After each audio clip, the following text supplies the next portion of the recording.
ঈদের দিন যদি মা বাবার লগে না তাই তাহলে ঈদ করে কি করবো?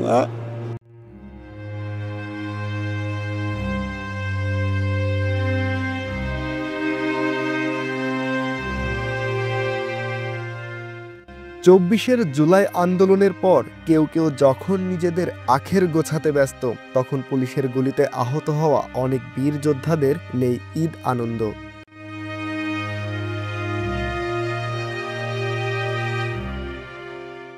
গত বছরের জুলাইয়ে রক্তে ভেজা আন্দোলনের মাধ্যমে পতন হয় ফ্যাসিবাদী সরকারের। সেই আন্দোলনে নিহত ও আহত হন শত শত ছাত্র জনতা। খোঁজ নিয়ে জানা গেছে ঈদের দিনেও হাসপাতালে শুয়ে কাতরাচ্ছেন তাদের অনেকে।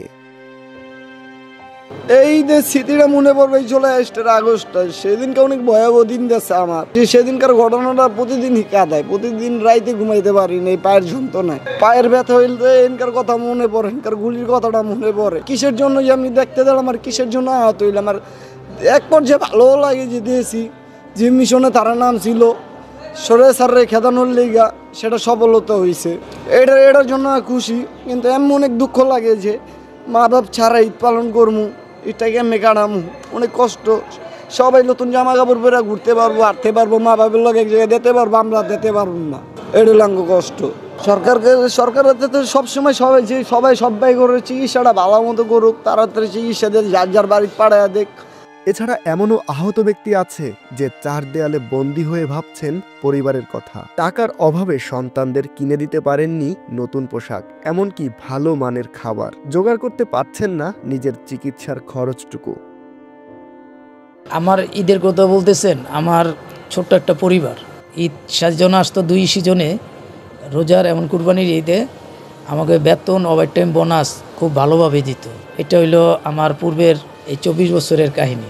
গুলি খাওয়ার পরে এখন যে আমি ঈদ করব, সামনে ঈদ না, আমার ঘরে আমার এখন চাল নাই, ডাল নাই। আর আমার এখন আজকেই আমার ওষুধ প্রায় শেষ হয়ে গেছে। আগামীকালকে আমার ওষুধ না কিনলে আমার এই পাওটা ফুলে যায়। এখন হলো ঈদ হইলো আমার স্বপ্ন। আমার মেয়ে পরশু দিনকেও বলছে যে আব্বু, কারোর কিছু না দিলেও আমার ছোটো ভাইয়ের এক সুট গঞ্জির কাপড় দিন।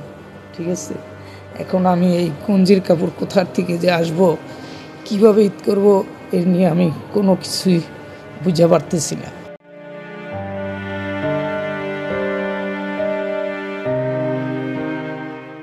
এই জীবন তো আর আগের মতো তো আর সুস্থ হয়ে মা বাপরে কাম করে খাওয়াইতে পারবো না, অসুস্থই তো থাকতেই বা আজীবন আমার এই পাওয়াটা আমার ভুগাইব। এরকম যদি সরকার চায় তাহলে আঙ্গুর কিছু একটা করে দেখবেন, আঙ্গুর ভবিষ্যৎটা আগামীতে মা বাপরা হাসি খুশি ঈদ সব দিন কাটাইতে পারে। মাত্র কয়েকদিনের ব্যবধানে 2 ঈদে ভিন্নতা গড়ে দিয়েছে তাদের মাঝে। অশ্রুসিক্ত চোখ খুঁজে বেড়াচ্ছে নিজের ঘর, মন চাইলেও হাসপাতালের গণ্ডি পেরিয়ে যাওয়া হচ্ছে না বাড়ি। ঈদে সঙ্গী হচ্ছে হাসপাতালের বেড আর হুইল চেয়ার।